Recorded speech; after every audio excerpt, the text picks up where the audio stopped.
Hello, good evening. आज का चर्चा का विषय है भाव। पिछला वीडियो में हमने भाव के बारे में चर्चा किया था और भाव कितना प्रकार है और किस किस में इस्तेमाल होता है, इसके बारे में हेल्पिंग भाव किसको कहते हैं और किस किस के इस्तेमाल होता है करके हमने इसके बारे में चर्चा किया था। अभी हम भाव जो है पिछला में भाव किसको कहते हैं और कितना प्रकार है हमने डिस्कस कर लिया था। फिर भी हम इसको उदाहरण के साथ, एग्जाम्पल के साथ इसके बारे में हम चर्चा करेंगे। बोर्ड में देखते हैं भाव। बोर्ड में क्या है भाव क्या है। भाव जो है हमने पिछला वीडियो में भाव के बारे में थोड़ा बहुत चर्चा कर लिया था, क्योंकि किसी भी टॉपिक के बारे में पहले हम इसके बारे में कोई भी टॉपिक, चाहे भाव हो, चाहे नाउन हो, चाहे कोई भी हो, जब आप वोएन चेंज हो, नरेशन हो, किसी हो, कैरेक्टर्स हो, जो भी है, ग्रामर नहीं, किसी भी सब्जेक्ट में क्या करना चाहिए, सबसे पहले बच्चे को थोड़ा बहुत इसके बारे में जानकारी देना ज़रूरी होता है, ताकि वो आगे पढ़ने में समझ सके, जल्दी समझ सके। इसके बारे में थोड़ा बहुत बता देने से क्या है, इसका डिफिनीसन है, ये कैसा है, इसका बेसिक जो है, इसके बारे में थोड़ा बहुत चर्चा और इसके बारे में कुछ बता देने से बच्चे आगे पढ़ने में समझने में इजी हो जाता है। कोई भी टॉपिक के बारे में थोड़ा बहुत गहराई से चर्चा करने से पहले इसका थोड़ा बहुत जानकारी हो जाने से क्या होता है, बच्चे को इससे जानकारी होने में मदद मिल जाता है। तो हमने भाव के बारे में थोड़ा बहुत चर्चा कर लिया था कि इसका भाव कितना है, कि इसके बारे में। तो अभी हम इसको गहराई से इसको एग्जाम्पल, उदाहरण के साथ चर्चा करते हैं, ताकि वो बिल्कुल स्पष्ट हो जाए, क्लियर समझ सके। देखते हैं हम भाव जो है, भाव सब जानते हैं। भाव जो है दो प्रकार का होता है। सबसे पहले फर्स्ट जो है, प्रथम में क्या होता है, दो तरीके का डिवाइड होता है भाव जो है। एक हेल्पिंग भाव, क्या है, हेल्पिंग भाव। एक होता है हेल्पिंग भाव होता है, और दूसरा होता है मेन भाव। इसको प्रिंसिपल भाव भी कहते हैं, मेन भाव, और उसको प्रिंसिपल भाव भी कहते हैं। बच्चे डाउट हो जाता है, कभी बोलता है मेन भाव, कभी बोलता है प्रिंसिपल भाव, और कभी बोलता है हेल्पिंग भाव। ऑक्सिलरी भाव वो भी हेल्पिंग भाव है, वो इसके बारे में अभी चर्चा चल रहा है भाव, मेन भाव के बारे में। अभी जो हेल्पिंग भाव जो है, इसके बारे में अगले विधि में चर्चा करेंगे। पहले हम मेन भाव को विस्तार से इसको ख़त्म कर देते हैं। मेन भाव के बारे में कितना प्रकार है, इसके बारे में पहले इसको हम चर्चा करते हैं, बाद में हेल्पिंग भाव, अगली होगा हेल्पिंग भाव के बारे में। तो अभी हम पहले मेन भाव के बारे में चर्चा कर लेते हैं। पिछला वीडियो में हमने मेन भाव को जो वीडियो में थोड़ा काट हो गया था, तो फिर भी हम अभी कवर करेंगे। पिछला वीडियो में जो है, सबसे पहले मेन भाव में सबसे पहले क्या आता है, मेन भाव कितना प्रकार के है, बहुत प्रकार के है, एक टाइप के मेन भाव है। तो सबसे पहले क्या आता है, टेंजेटिव भाव। क्या है, मेन भाव में क्या होता है, टेंजेटिव भाव। पिछले वीडियो में बता दिया था, फिर भी वीडियो थोड़ा ठीक नहीं था, इसीलिए अभी दो बार दोहरा रहा हूँ। टेंजेटिव भाव शॉर्टकट बता देते हैं ताकि कवर हो जाए। टेंजेटिव भाव किसको कहते हैं, अगर एक भाव अगर ऑब्जेक्ट लेता है, ऑब्जेक्ट के साथ एक वाक्यों में ऑब्जेक्ट के साथ होता है, तो क्या करते हैं, इसको क्या कहते हैं, टेंजेटिव भाव कहते हैं। अगर एक वाक्यों में अगर ऑब्जेक्ट के साथ होता है जो वाक्यों में, तो क्या है, वो टेंजेटिव भाव होता है। एग्जाम्पल के साथ बताता हूँ। देखो इसमें आई राइट ए लेटर। देखो इसमें क्या है, आई राइट ए लेटर। तो आई क्या है, राइट, आई है सब्जेक्ट, ये राइट हो गया भाव, ठीक है, राइट हो गया भाव, ए लेटर हो गया ऑब्जेक्ट है ये, ठीक है, ये ऑब्जेक्ट है। देखो इसलिए आई राइट ए लेटर। तो पिछला बारे में चर्चा भी किया था, ऑब्जेक्ट कैसा है। ऑब्जेक्ट, बहुत से बच्चों को ऑब्जेक्ट निकालना नहीं आता है। ऑब्जेक्ट एक वाक्यों में ऑब्जेक्ट कैसा होता है, ऑब्जेक्ट जो है भाव के बाद आता है। ऑब्जेक्ट जो भी आएगा भाव के, जो मेन भाव के बाद ही आता है ऑब्जेक्ट। तो इसमें क्या है, सवाल करके कभी कभी क्या है, दो ऑब्जेक्ट भी होता है। कभी कभी एक वाक्यों में दो ऑब्जेक्ट आ जाता है, उसको बोलते हैं डायरेक्ट ऑब्जेक्ट, एक इनडायरेक्ट ऑब्जेक्ट भी होता है। इसके बारे में, ऑब्जेक्ट के बारे में भी चर्चा करूँगा। तो थोड़ा बहुत ऑब्जेक्ट जो है, direct object, indirect object and direct object भी होता है, तो उसको बाद में बताऊँगा। अभी ऑब्जेक्ट निकालना आना चाहिए, एक वाक्यों में कौन सा ऑब्जेक्ट कौन सा है। तो आई राइट ए लेटर, तो मैं एक पत्र लिखता हूँ, ये कौन सा है, प्रेजेंट इंडेफिनिट टेंस है। और ये सब्जेक्ट है, इसके बाद भाव आता है, इसके बाद ऑब्जेक्ट आता है। इसको है वो स्ट्रक्चर ऑफ सेंटेंस जो है, पहले सब्जेक्ट आता है, इसके बाद भाव आता है, इसके बाद ऑब्जेक्ट आता है। तो ऑब्जेक्ट कैसे निकालना, बाई चांस दो भी ऑब्जेक्ट हो सकता है, तो व्हाट से क्वेश्चन करने के बाद जो ऑब्जेक्ट, व्हाट से क्वेश्चन करने के बाद जो उत्तर मिलता है, या मैं एक पत्र लिखता हूँ, क्या लिखता हूँ, क्या लिखते हो, एक पत्र, तो एक पत्र जो है आंसर क्या मिलता है, क्या लिखते हो, क्या लिखते हो, तो एक पत्र लिखता हूँ, तो एक पत्र जो है ये आंसर हो गया। जो क्या से क्वेश्चन करने के बाद आंसर जो मिलता है, प्रश्न करने के बाद जो आंसर उत्तर मिलता है उसको हम ऑब्जेक्ट बोलते हैं। तो यहाँ जो भी है, I show, I C A bird, तो ये क्या है, आई सी ए बर्ड, आई हो गया सब्जेक्ट हो गया, और सी हो गया वर्ब हो गया, और ए बर्ड हो गया, क्या हो गया, ये एक पंछी। ठीक है, ये पंछी, ये क्या देखते हो, क्या देखा आपने, क्या देखा, आई सी ए बर्ड, मैंने एक पंछी देखा, तो क्या देखा, क्या से क्वेश्चन करने के बाद क्या आंसर मिलता है, क्या देखा हो, क्या देखा है, एक पंछी, तो ए बर्ड, तो ए बर्ड क्या हो गया, ऑब्जेक्ट हो गया। ठीक है ना। तो इस तरह का वाक्य जो है, इस तरह का वाक्य है जो इस तरह का भाव जो है, अगर भाव के साथ एक ऑब्जेक्ट आ जाएगा, ये भाव के साथ ये लेटर जो है ये ऑब्जेक्ट है, इस तरह का जो भाव के साथ एक ऑब्जेक्ट आ गया, एक ऑब्जेक्ट जो भाव एक ऑब्जेक्ट के साथ आता है वह एक वाक्य में होता है, इसको क्या बोलते हैं, वो टेंजेटिव भाव, इसके भाव को क्या कहते हैं, टेंजेटिव भाव। ठीक है, इस भाव को टेंजेटिव भाव करेंगे। तो इसमें देखो, अभी इसको हम इंटेंजेटिव किसको कहते हैं, अभी इंटेंजेटिव को देखो, यहाँ हम बदली कर देते हैं, ये ऑब्जेक्ट मिटा देते हैं, तो आई राइट फास्ट, यहाँ लिख देते हैं आई राइट फास्ट, पर नहीं भी लिखते हैं तो इस क्या हो गया, यहाँ ऑब्जेक्ट नहीं है, मैं लिखता हूँ आई राइट, क्या लिखता हूँ तो कुछ नहीं है, कोई आंसर क्या से क्वेश्चन करने के बाद कुछ नहीं मिलता, तो आई राइट जो है ये क्या है, ये इंटेंजेटिव है। ठीक है, ये क्या है, इंटेंजेटिव, तो ये क्या हो गया, पहले वाला तो टेंजेटिव था, ये टेंजेटिव है, ये भी टेंजेटिव है, ये भी सेंटेंस जो है, ये भाव जो है टेंजेटिव है, लेकिन ये जो यहाँ राइट, सिर्फ I write fast, I write a letter नहीं लिखा है, मतलब क्या एक पत्र नहीं लिखा, सिर्फ राइट लिखा है, तो राइट मैं लिखता हूँ, क्या लिखता हूँ नहीं लिखा है, तो इसलिए यहाँ क्या से क्वेश्चन करने के बाद कुछ नहीं मिल रहा है, यहाँ ऑब्जेक्ट नहीं है, तो इसको क्या कहते हैं, इंटेंजेटिव। ठीक है, इसको कौन सा भाव है, इंटेंजेटिव। ठीक है, इंटेंजेटिव है, टेंजेटिव को उल्टा जो है वो इंटेंजेटिव है। ठीक है, अगर एक वाक्य में भाव के साथ है तो वो टेंजेटिव है। ठीक है, जो भाव सॉरी ऑब्जेक्ट के साथ है, अगर जो भाव जो है ये ऑब्जेक्ट नहीं है उसको क्या कहते हैं, ये भाव क्या है, ये क्या बन गया, ये इंटेंजेटिव भाव। ठीक है, तो ये इंटेंजेटिव भाव हो गया। तो हमने अभी सीखा है, क्या सीखा है, हमने एक चर्चा कर लिया, बाकी सीखा है टेंजेटिव भाव क्या है, इंटेंजेटिव, जो भाव ऑब्जेक्ट के साथ है वो टेंजेटिव है, और जो भाव ऑब्जेक्ट के साथ नहीं है वो इंटेंजेटिव। ठीक है, क्लियर, सीधा सा मतलब इजी है ये। अगर ऑब्जेक्ट के साथ होगा तो वो टेंजेटिव हो गया, और ऑब्जेक्ट के साथ नहीं होगा तो क्या हो गया, वो इंटेंजेटिव, बस। और नेक्स्ट क्या है, स्ट्रॉन्ग भाव। नेक्स्ट ये बहुत इंपॉर्टेंट है, स्ट्रॉन्ग भाव जो है, स्ट्रॉन्ग भाव वीक भाव, आपने देखा होगा ग्रामर में भी लिखा हुआ है, स्ट्रॉन्ग भाव go went gone, do did done, arise arose arisen, begin began begun, see saw seen, ये सब बच्चे पढ़ना है, ये सब जब तक ये नहीं पढ़ोगे आपको भाव के बारे में आप सीख नहीं सकते, ये बहुत इंपॉर्टेंट है, और टेंस में भी काम आता है। ठीक है, ये इसमें लिखा रहता है V1 V2 करके, ऐसा V1 V2 V3 ऐसा लिखा रहता है। V1 में ये प्रेजेंट है, ये ठीक है, ये प्रेजेंट है, ये क्या है, V1 ये प्रेजेंट है, ये प्रेजेंट टेंस है, और V2 क्या है, ये पास्ट है। ठीक है, ये पास्ट है, और ये पास्ट पार्टिसिपल,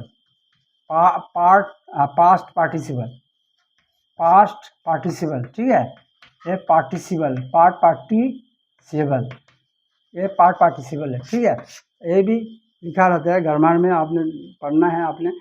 तो V1 जो है ये प्रेजेंट है, ये V1 किस में इस्तेमाल होता है, प्रेजेंट टेंस में, और V2 पास्ट टेंस में, पास्ट इंडिफिनिट में मालूम होना चाहिए। V3 ये परफेक्ट टेंस में इस्तेमाल होता है ये भाव, और V4 का भी होता है, वो V4 क्या है, V4 है कंटिन्यूअस, भाव में ING बनता है V4 में, वो क्या है, वो प्रेजेंट कंटिन्यूअस में इस्तेमाल होता है, जितना भी कंटिन्यूअस टेंस में। ठीक है, और B5 जो है V1, ये V1 और B5 जो है ये किस में है, प्रेजेंट टेंस में इस्तेमाल होता है, प्रेजेंट टेंस में, और B5 किस में, प्रेजेंट टेंस में भार्ब में एस जब लगता है, प्रेजेंट टेंस में जब भार्ब में एस लगता है, बात सब्जेक्ट प्लूरल होने सब्जेक्ट सिंगुलर होने की वजह से भार्ब में एस लगता है, ठीक है, भार्ब प्लूरल होता है, तो इसमें क्या होता है, वो इसको क्या कहते हैं, बी फैर, ठीक है, बताऊंगा अभी। हाँ, तो अभी मैं ये आप लोगों को बता रहा हूँ। ऐसा घर में V1 V2 V3 बच्चों को मालूम नहीं रहता V1 क्या होता है, verb number 1, verb number 2, verb number 3। ये भार्ब नंबर 1 जो है प्रेजेंट टेंस है, प्रेजेंट भार्ब है। अब V नंबर 2 है पास्ट भार्ब है, ये पास्ट, वो पास्ट टेंस में इस्तेमाल होता है। और V नंबर 3 होता है, भार्ब नंबर 3 ये पार्टिसिपल, ये past perfect tense, sorry perfect tense में इस्तेमाल होता है, चाहे पास्ट हो चाहे परफेक्ट। ये भार्ब जो है वो V3 होता है। गो होगा तो गान होगा, डू होगा तो दान होगा, दान जो है ये V3 है, पास्ट पार्टिसिपल है। तो अभी बताता हूँ। तो ये सब चीज़ें ये इसको स्ट्रॉन्ग भार्ब वीक भार्ब बोलते हैं। तो अभी स्ट्रॉन्ग भार्ब किसको कहते हैं, मैं उदाहरण के साथ बताता हूँ। तो स्ट्रॉन्ग भार्ब किसको कहते हैं, अगर एक भार्ब वावेल बदली करके, अगर एक भार्ब वावेल बदली करके पास्ट टेंस व प्रेजेंट टेंस बनता है व बनाता है। फिर से बताता हूँ या रिपीट करता हूँ, ये बहुत कठिन है बोलने में। ये अगर एक भार्ब अगर वावेल चेंज करके, वावेल जो है इसका साउंड जो है, वावेल जो है चेंज करके, प्रेजेंट भार्ब जो है वावेल चेंज करके अगर पास्ट टेंस बनता है व बनाता है, पास्ट टेंस में बदली करता है, समझ लो बदली करता है प्रेजेंट टेंस को, अगर पास्ट टेंस में और पास्ट पार्टिसिपल में V1 को V2 और V3 में बदली करता है। कैसा बदली करता है, साउंड बदली, सॉरी वावेल चेंज करके, वावेल जो है, वावेल का साउंड जो है, वर्ड्स के जो वावेल के साउंड जो है बदली करके अगर पास्ट टेंस बनाता है। देखा, दू को अगर पास्ट वावेल बदली करना है, वो क्या हो जाएगा, डिड हो जाएगा, डिड। तो ये पास्ट टेंस बन गया। ऐसा इसका दान, इस तरह का, ठीक है, इस तरह का वावेल बदली करके ये दू भार्ब, एक भार्ब आगे एक भार्ब बोलो, जैसे भार्ब बोलो, प्रेजेंट भार्ब को अगर वावेल बदली करके पास्ट टेंस बनाता है, और पास्ट टेंस क्या टेंस, पास्ट टेंस और पास्ट पार्टिसिपल टेंस बनाता है, तो उसको क्या कहते हैं, स्ट्रॉन्ग भार्ब। तो अंग्रेजी में भी ऐसा बोलते हैं, the verb that forms its past tense, ऐसा बोल सकता है। When a verb forms past tense, क्या फ्रॉम करता है, बनाता है, form past tense and past participle by changing, कैसा करके, by changing the vowel in the body of the word is called strong verb. तो क्या बोला, इसका अर्थ है अगर एक भार्ब वावेल बदली करके पास्ट टेंस, ये जो भार्ब जो है ये पास्ट टेंस में क्या वावेल बदली करके पास्ट टेंस बनाता है, तो वावेल बदली कर दिया, डू की जगह डिड बना दिया, तो ये क्या है, ये इसको क्या बोलते हैं, स्ट्रॉन्ग भार्ब। और पास्ट पार्टिसिपल भी कैसा कर दिया, डू की जगह क्या आ गया, दान, क्या बदली कर दिया, वावेल बदली करके, ठीक है, इसको बोलते हैं स्ट्रॉन्ग भार्ब, ठीक है। अगर एक भार्ब वावेल बदली करता है, क्या बनाने के लिए, पास्ट टेंस बनने के लिए, व पास्ट टेंस बनाने के लिए, व पास्ट पार्टिसिपल बनाने के लिए अगर वावेल बदली कर देता है, ठीक है, साउंड, इसका साउंड व वावेल जो बदली कर देता है, तो उसको क्या भार्ब बोलते हैं। ये सब भार्ब जितना भी है वावेल बदली करके, जैसे गो की जगह क्या है, साउंड बदली कर देगा, वेन, गो क्या आ जाएगा, वेन, गो वेन गान, सब बदली हो गया सब। ये भार्ब जो है इसको साउंड सब बदली कर दिया, वावेल को बदली करके क्या बना दिया, पास्ट टेंस बना दिया, ये भी पास्ट पार्टिसिपल बना दिया। ये दोनों तीनों एक बार बराबर नहीं है, सब बदली हो गया, गो वेन गान, डू डिड दान, ठीक है। और सी को क्या आ जाएगा, सी को भी वावेल बदली करके बना देगा, शो, ये पास्ट टेंस है। सी का क्या होता है, पास्ट टेंस शो होता है, पढ़ लेना आप लोग, ये सब घर में लिखा रहता है, सी शो सीन। तो इस तरह का भाव जितना भी है यूज को बोलते हैं स्ट्रॉन्ग भाव। स्ट्रॉन्ग भाव कितना है स्ट्रॉन्ग भाव तकरीबन 135 है, ठीक है, 30 से लेकर 35 तक है मेरे ख्याल में।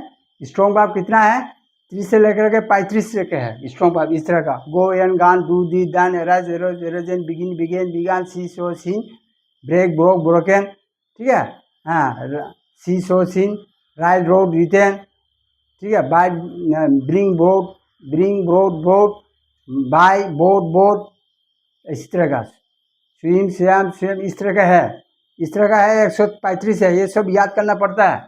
ये इसके अलावा जितना भी है जो स्ट्रॉन्ग भाव जो 135 है ना, तकरीबन 135 है, इसको पढ़ लेना। इसके अलावा जितना भी है वो क्या है, वीक भाव है। वो वीक भाव अभी बताता हूँ वीक भाव कैसा बनता है, ठीक है। वीक भाव कैसा बनता है, और इसके अलावा 135 के अलावा जितना भी अंग्रेजी में है, हज़ार में है, हज़ार में 10,000 की तादाद में है, हज़ारों तादाद में, ठीक है। ये सब क्या है, वो वीक भाव है। वो अपना खुद बनाना है, इसको इसका तरीका मालूम होना चाहिए किस तरह का बनाना है, ठीक है। ऐसे पढ़ते रहोगे तो फिर ज़िंदगी में पढ़ते रहोगे भी याद नहीं कर पाओगे, ठीक है ना। उसका प्रैक्टिस होता है। अभी बताता हूँ किस तरह का बनाना है, ठीक है। अरे 133 जो है वो याद कर लेना इसको। इसके अलावा भी जितना भी है वो खुद इसको इसका प्रैक्टिस होता है। अभी बताता हूँ। इसको वीक भाव बोलता है। सबसे ज़्यादा वीक भाव है। स्ट्रॉन्ग भाव तो 130-135 है। और इसके बाद हज़ार में, हज़ार की तादाद में क्या होता है, वीक भाव होता है, ठीक है, अंग्रेजी में। ये सब खुद बनाना पड़ता है, और इसको बनाने का कैसे बनाना है वो बताता हूँ। तो उसको अभी तो स्ट्रॉन्ग भाव है, तो स्ट्रॉन्ग भाव क्या बोलते हैं, अगर एक भाव अभी जो है सावल बदली करके, बावल बदली करके उसको पास्ट टेंस बनाता है पार्ट पार्टिसिपल। कैसा, बावल बदली करके, एक दूसरे सब दूसरा बराबर नहीं होगा, अलग अलग होगा साउंड। गो होगा तो वेन, फिर गान होगा, गो वेन गान। दू होगा, फिर दीद आएगा, फिर डान आएगा, ठीक है। इस तरह का जो है साउंड बदली करके, बावल बदली करके जो बनता है उसको क्या बोलते हैं, स्ट्रॉन्ग भाव। तो एक स्ट्रॉन्ग भाव 135 है तकरीबन, ठीक है। इसके अलावा उसको दूसरा क्या है, वीक भाव। इसके अलावा जितना भी भाव है, ठीक है, इसके जितना भी अलावा इसके बाद जितना भी हज़ार की तादाद में, इन सब को क्या बोलते हैं, वीक भाव। तो वीक भाव कैसा बनता है, वीक भाव बताओ, वीक भाव किसको कहते हैं। अगर अभी जो बोला एक एक भाव, एक भाव क्या है, एक भाव अगर एक भाव क्या है, उसको बावल ना बदली करके सिर्फ ईडी, अगर एक भाव ईडी, ईडी, ईडी और डी और टी, ये तीन अक्षर से है वो साफिस करके जो बनता है उसको क्या करते हैं, इसको क्या करते हैं, इसको बिना बावल बदली करके। स्ट्रॉन्ग भाव क्या करता है, बावल बदली होता है। लेकिन वीक भाव में क्या बोलता है, वीक भाव में क्या है, वीक भाव में बदली नहीं होता। वीक भाव में बदली नहीं होता। वीक भाव कैसा है कहते हैं, वीक भाव जो है इसका साउंड बदली, सॉरी, इसका बावल बदली नहीं होता। कैसा बदली होता है, सिर्फ ईडी लगता है इस भाव में, प्रेजेंट भाव में। जो प्रेजेंट होता है B1 में सिर्फ ईडी लगाएगा, नहीं तो डी लगेगा, नहीं तो टी लगेगा। एग्जाम्पल बताता हूँ, देखो एग्जाम्पल बताता हूँ इसमें।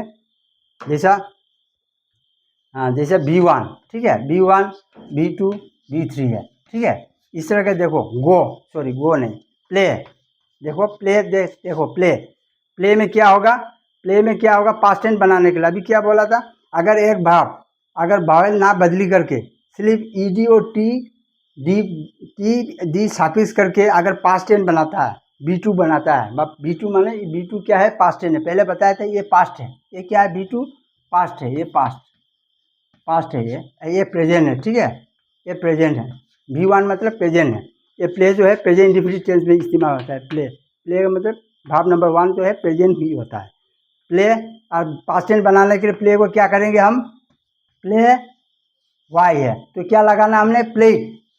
पास्ट टेंस में क्या होगा, प्लेट, ठीक है, प्लेट। बावल बदली नहीं हुआ, सिर्फ क्या लगाया हमने, ईडी, ठीक है।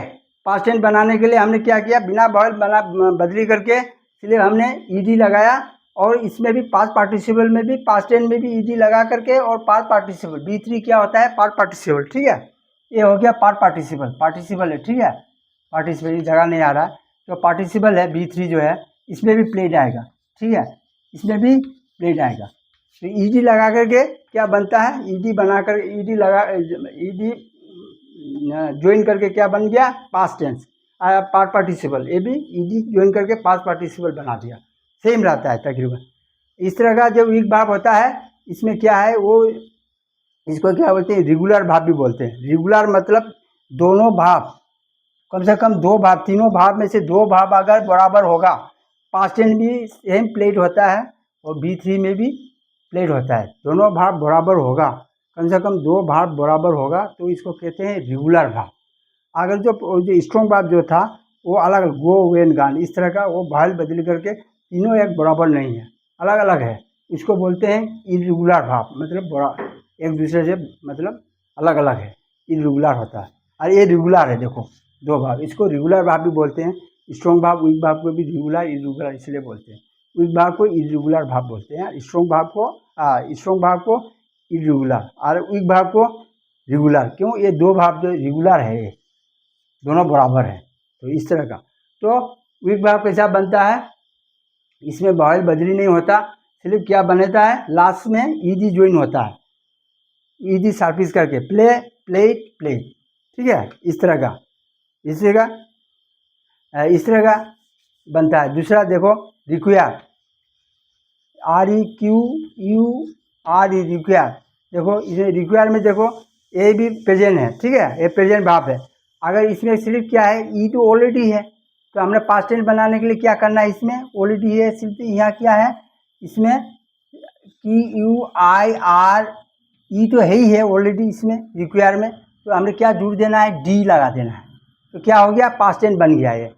रिक्वायर का पास्ट टेंस क्या है, रिक्वायर आपको मालूम है, रिक्वायर तो प्रेजेंट है, और इसको पास्ट टेंस बनाने के लिए सिर्फ डी लगाना पड़ता है, क्योंकि ऑलरेडी ई तो है ही है, तो इसीलिए बोला हूँ कभी ई डी लगता है, कभी डी लगता है, पहले से ई होगा तो डी ही लगेगा, डी लग गया, डी ही हमने ज्वाइन कर दिया, तो ये पास्ट टेंस बनाने के लिए क्या कर दिया, डी, इसीलिए लिखा हुआ है। देखो अगर एक भाग में अगर ई डी बा डी बा टी ज्वाइन करके अगर पास्ट टेंस बनाता है, past tense V2 past tense बनाता है, बा पार्ट पार्टिसिपल बनाता है, कौन सा, ईडी ज्वाइन करके, बाद जहाँ डी ज्वाइन करके, तो क्या हो गया, उसको क्या करते हैं, वीक भाव।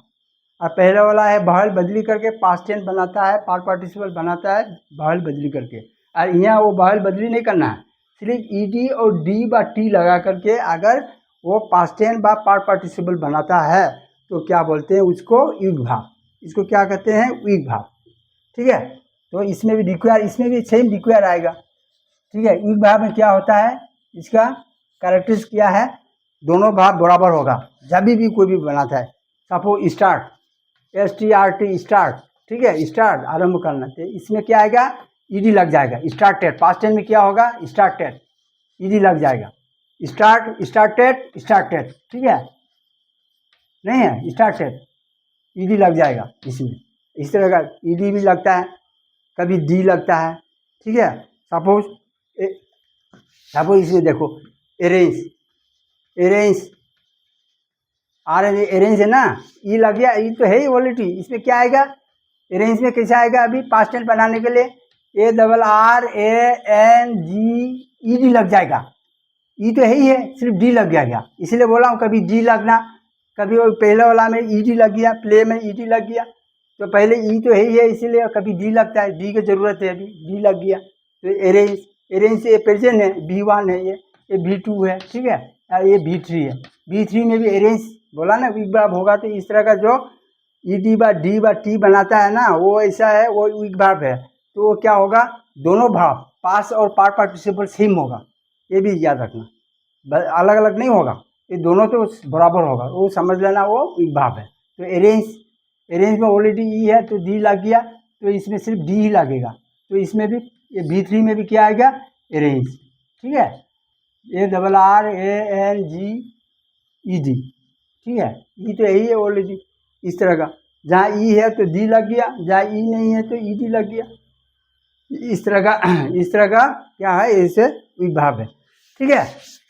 तो इस तरह का ये वीक भाव किसको कहते हैं, अगर एक वाक्य में और भाव में अगर ईडी बा डी बा टी बना करके, बाद ज्वाइन करके पास्ट टेंस बनाता है, अभी V2 बनाता है, देखा ना, V1 V2 V3, तो V1 को V2 को बनाने के लिए ईडी बा डी बा टी इस तरह का जो बनता है, इस तरह का बना पास्ट टेंस V2 बनाता है, बा V3 बा पार्ट पार्टिसिपल बनाता है, इस तरह का भाग को क्या कहते हैं, वीक भाव, ठीक है, इस तरह का भाग को वीक भाव कहते हैं, ठीक है ना। तो इस तरह का भाव बनता है वीक भाव, ये भी बहुत इंपॉर्टेंट है, ये वीक भाव जो है, ये आप बहुत सा है, 1000 की तादाद में, तो आपने क्या करना, ई अगर ई होगा तो सिर्फ डी लगा देना, ठीक है, इस तरह का, इस तरह कई जो भाव है, अभी तो इतना तो नहीं बता सकता, तो आप पढ़ने में पता चल जाएगा, तो इस तरह का है। तो अभी क्या है, हम स्ट्रॉन्ग भाव और वीक भाव से भी है, ठीक है, चर्चा हो गया, चर्चा कर लिया है, अभी नेक्स्ट है लिंकिंग भाव, ठीक है ना, अभी लिंकिंग भाव तो नेक्स्ट है लिंकिंग भाग। लिंकिंग भाग सीधा सा बात है भाई। लिंकिंग भाग क्या है? लिंक, लिंक माने कनेक्शन, कनेक्ट करने वाला भाग को भी लिंकिंग भाग करता है, सीधा सा बात है भाई। लिंकिंग भाग, लिंक भाग एक कि क्या क्या लिंक होता है एक वाक्य में सब्जेक्ट और कॉम्प्लीमेंट के साथ। तो किस तरह का भाव होता है देखो, I I look, he look, he look place लग जाएगा, he looks very very smart, he look very smart, ठीक है, ही लुक्स वेरी स्मार्ट। तो ही क्या है आपको मालूम होना चाहिए, ये भी एक दिन सामने बताना है कि वो कई स्टूडेंट मालूम नहीं होता सब्जेक्ट कौन सा होता है, भाग कौन सा होता है, इसके बाद एडवर्ब क्या होता है, एडजेक्टिव क्या होता है। पार्ट ऑफ स्पीच हमने अगली पिछले जब इंट्रोडक्शन में थोड़ा बहुत पढ़ाया था, ये वो तो बहुत है, पहला है, इसके लिए बहुत लेंथी सब्जेक्ट है पार्ट ऑफ स्पीच है, वो पढ़ाना पड़ेगा आप लोगों को। मतलब कोई भी अंग्रेजी जो जितना भी पढ़ रहे हो ना, चाहे बीए पढ़ रहे हो, चाहे एमए पढ़ रहे हो, चाहे मैट्रिक, जो भी है, जब जितना भी है वो पार्ट ऑफ स्पीच से बनता है। जितना भी वर्ड जो है आप जो पढ़ रहे हो ना, जितना भी किताब में जितना भी वर्ड है इंग्लिश का, वो सब पार्ट ऑफ स्पीच है। आठ आठ पार्ट ऑफ स्पीच कितना है? 8 है, ठीक है। 8 प्रकार का पार्ट ऑफ स्पीच है। क्या क्या है? Noun, pronoun, verb, adverb, adjective, preposition, conjunction, interjection, ठीक है। ये सब 8 जो है एडजेक्टिव, एडवर्ब, प्रोनाउन, नाउन और एडजेक्टिव और एडवर्ब, इस तरह का है, इंटरजेक्शन और कंजंक्शन, ये सब वर्ड से ही बनता है। बस यही इसका ही मतलब कहानी है सब, ठीक है ना। ये सब घुमा फिरा कर इसी में आ जाता है सब।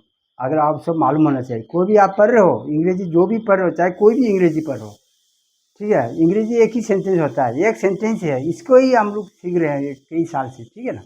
एक सेंटेंस को ही सीख रहे हैं। अंग्रेजी में 10 सेंटेंस नहीं होता, जो भी सेंटेंस एक ही सेंटेंस इसी के बारे में, मतलब कंटिन्यू कोई भी सेंटेंस नहीं है। एक किताब में कितना सेंटेंस होगा? एक होगा, फिर खत्म होगा, दूसरा सेंटेंस शुरू होगा, लेकिन कहानी वही है, घुमा फिरा करके वही वर्ड होता है, ठीक है। नाउन होता है, वर्ब होता है, एडवर्ब होता है, लेकिन आपको मालूम होना चाहिए, क्योंकि आप लोगों को मालूम नहीं रहता कहीं को, इसको आपको मालूम होना चाहिए, ठीक है ना। तो अभी अगले वीडियो में बताएंगे इसको, इतना मतलब यहाँ कवर नहीं कर पाएंगे, लेकिन फिर भी आप जो भी लिख रहे हो, पढ़ रहे हो, जो किताब में पढ़ रहे हो आप लोग, जो भी, वो आपको मालूम होना चाहिए उसका नाम क्या है जो पढ़ रहे हो। सपोज हमने कॉलेज में पढ़ लिया develop country, develop country should help the developing country. तो डेवलप कंट्री जो है आपको मालूम होना चाहिए, डेवलप कंट्री जो क्या है वो। सपोज ऐसा मैं एक उदाहरण बता हूँ, the develop country, the developed country, the developed countries, no, the developed countries should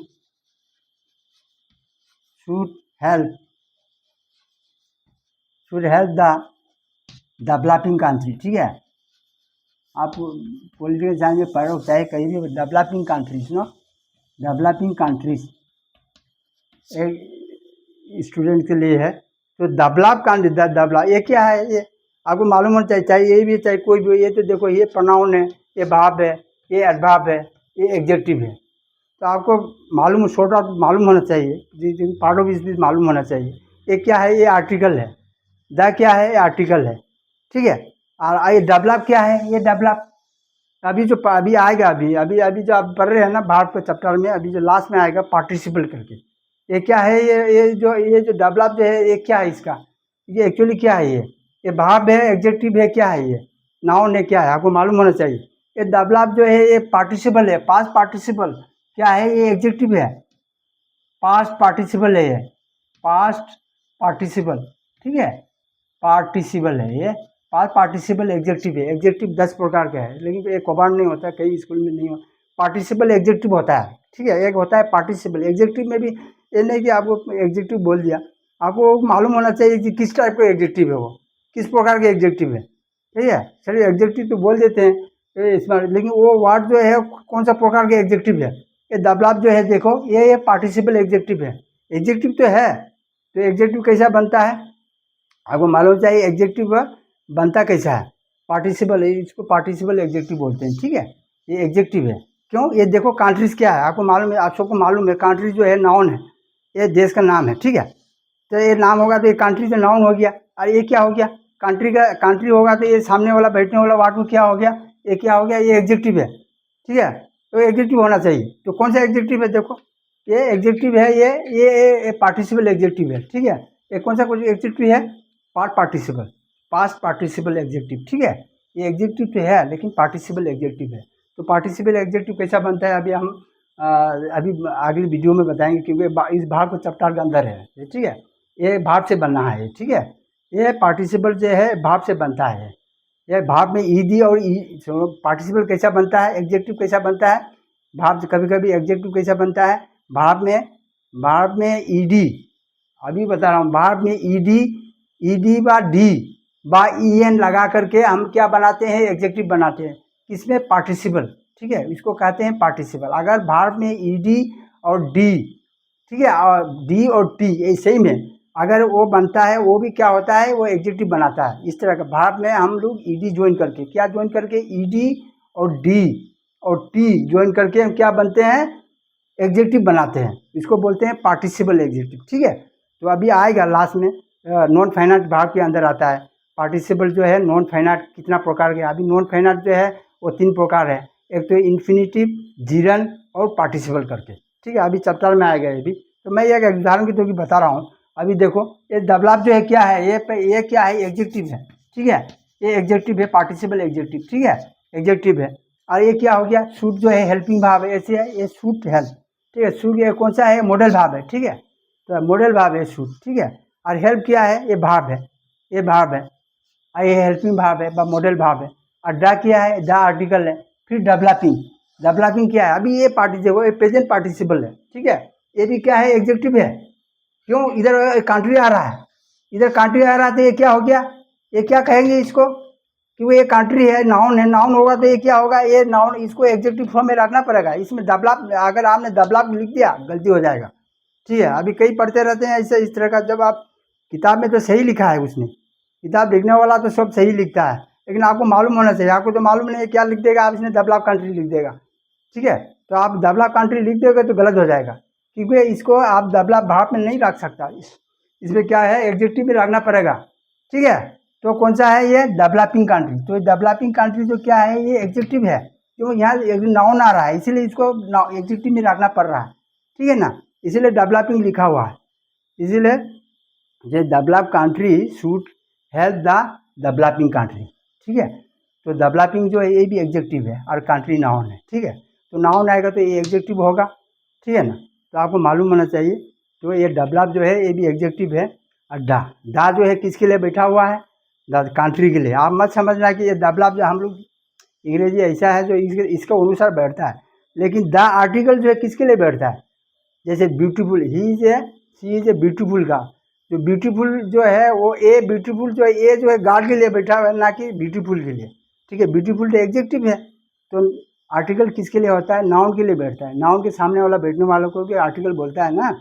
तो ऐसे है, ये तो एग्जेक्टिव है, एग्जेक्टिव के सामने कोई नहीं, एग्जेक्टिव नहीं, जो आर्टिकल नहीं बैठता है, लेकिन इसका बैठा हुआ है। लेकिन ये किसके लिए बैठा हुआ है, ये कंट्री के लिए, ठीक है। ये कंट्री के लिए बैठा हुआ है, ना कि ये डेवलप के लिए, ठीक है ना। ये भी मालूम होना चाहिए। उसको उदाहरण मैं बात, अभी तो टाइम नहीं है, बताऊंगा नहीं क्यों ऐसा, क्योंकि लोग पता नहीं चलता, ये सोच रहा है कि डेवलप के लिए बैठा हुआ है। ना भाई, इसके लिए नहीं, दा जो है कंट्री के लिए बैठा हुआ है, ठीक है ना। आर्टिकल दा जो है, तो कंट्री नाउन है, इसीलिए एग्जेक्टिव है। ये सब बहुत गहराई से मालूम होना चाहिए, और जब पता चलेगा पार्ट ऑफ स्पीच सीखोगे तब, तो पार्ट ऑफ स्पीच पढ़ने के बाद ही पता चलेगा। थोड़ा ये टॉपिक दूसरा हो गया, क्योंकि एक पढ़ने से दूसरा भी थोड़ा पढ़ाना पड़ता है, क्योंकि एक दूसरे एक जाल है, एक मकर के जाल जैसा है, चाहे एक दूसरे से सब लिंक होता है। क्योंकि हम इसको पढ़ा रहे हैं, दूसरा थोड़ा कुछ नहीं बताओगे तो आपको समझ में नहीं आएगा। इसलिए अब ये ऐसा एक पढ़ते रहेगा तो 1 साल 2 साल लग जाएगा, फिर भी ख़त्म नहीं होगा।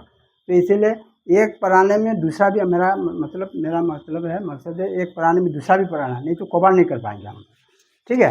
एक पढ़ा, अभी हम क्या पढ़ा रहे हैं, भाग के बारे में पढ़ रहा हूँ, तो थोड़ा मैं पार्ट ऑफ स्पीच की तरफ चला गया था, ठीक है।